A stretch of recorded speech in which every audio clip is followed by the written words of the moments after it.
Welcome to Take Another Look, a current events and public affairs program bringing you news and information you can use. As you know, we're always bringing agencies in with resources to assist you. If you are a homeowner and thinking about making repairs or improvements on your home, or possibly working to rehab properties, then this show is for you. Today we have Mr. Jonathan Dyer with us of the Neighborhood Housing Services of Chicago, and he'll discuss resources available through his agency. Mr. Dyer, welcome to Take Another Look. Good afternoon. Thank you for being with us today.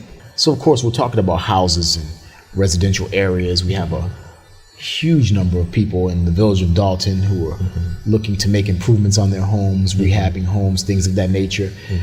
Everybody's looking for a little bit of assistance and some money. What kinds of resources are available through NHS? Well, through NHS, I'm a loan originator with Neighborhood Lending Services, which is a division of Neighborhood Housing Services. We are the financing arm of NHS. And what we offer are a couple of programs. We offer a grant match program, which allows an individual to do some home improvements on their property, and we will match the percentage or the amount of the home improvement by 50%. Is that a new program or? This is a new program. Okay. It's designed to help persons in specific income brackets, and that is the qualifying factor for them. Their household size, their income, and as long as they meet that qualification, we will give them a grant for 50% of the improvement to their property. 50%? Yes. Can you publicly state what the different income brackets are, or is it sliding? Is it adjusted? It kind of depends. Well, the determining income factor is something called the AMI chart, which is the area median income per household size. So for a household of, I believe, one person, the maximum amount of income that you can earn is like $60,390. Okay. And then it goes down according to the number of persons in your household. So Okay. 2, 3, 4, 5, 6.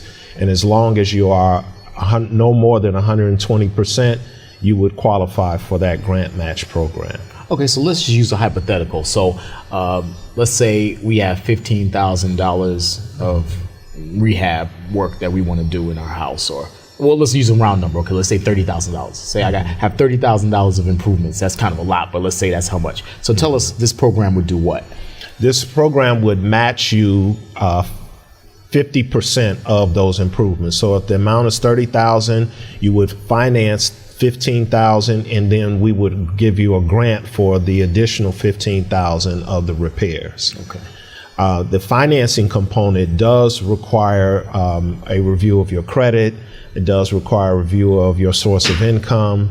And however, it does not require a specific credit score. So a lot of banks who finance require a minimum credit score, let's say 580, 620. The unique thing about Neighborhood Lending Services is that because we are a entity within a non-for-profit, we are more focused on revitalizing communities as opposed to lending money. It's not our primary focus. So in that revitalization effort, we understand that sometimes people suffer based on their credit scores due to negative occurrences in their credit history, or some people have just chosen not to utilize traditional credit forms. Therefore, they may not have a high credit score because they pay cash for everything. Okay. Well, we have a no FICO score requirement relative to our financing. So we will consider a person for financing even if their credit scores are in the low 500s, or even if they have, I've done loans for people that have 0 on all 3 credit bureaus.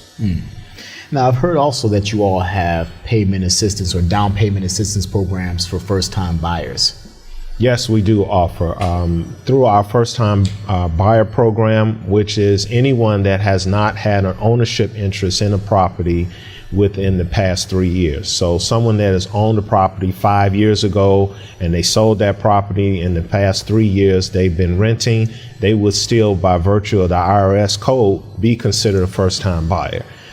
In that event, we do offer some closing costs and down payment assistance programs, particularly in the Southland, we have two programs. One program covers up to $6,000, and then we just introduced another program that covers $10,500. And the qualifications are very similar to the grant match program. It requires your household size and your income levels to be at a certain amount. And in one case, the $6,000 grant, it cannot exceed 80% of the area median income, and in the case of the $10,500 grant, it's 120% of the area median income. Okay. The first program we talked about, you have to be an owner occupied. It has to be your name is on the location. Okay. Correct. But this is not for people who are investing in properties and things of that nature, because some people might be interested in that as well. Well, our loan product is primarily for owner occupancy. So as a condition of our financing, we do require that you occupy the property that you're either purchasing or doing a home improvement loan on. Now, that property can be a single family or condo, and it can also be up to 4 units, because we will finance up to 4 units, providing that the individual occupies one of those units. So it could be an apartment building that someone lives on site. They could still rent the others out, but that would still qualify. It still would qualify. Okay. So as a loan officer, give us some helpful hints. People are intimidated sometimes when you go in to fill out paperwork for a loan. It seems like, they're maybe embarrassed or pride or, something. Give us some helpful hints. If you were talking to somebody who may be hesitant about doing what's required to be a part of these programs and take advantage of these resources that you have to offer.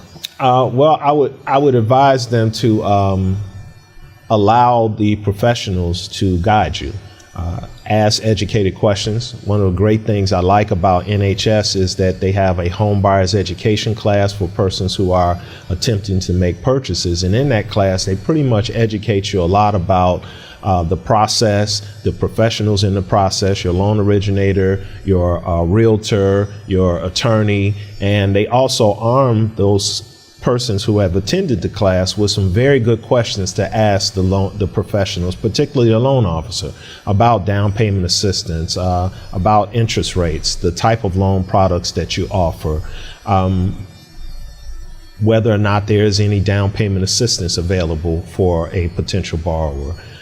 So one of the key things I would suggest anyone talking to a professional from a loan perspective is to ask them, one, what their credit score requirements are, because if there is a minimum credit score requirement and you're familiar with your credit score and your scores don't meet that requirement, you don't want to waste your time or try to put yourself in a situation where you're building your score up to qualify when there are other options out there that you can take advantage of right now in the short term.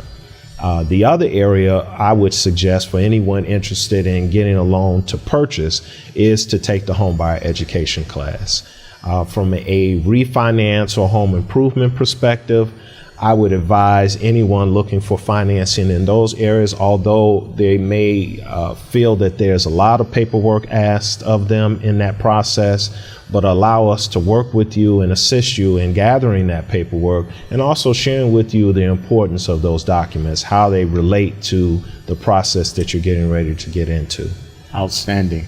Well, Mr. Dyer, you've given us a lot of excellent information. How can someone contact you? What would be the best way to contact you? The best way would either be to email me at jdyer@nhschicago.org or contact me at area code 773-503-0826. All right. Well, thank you very much. Thank you.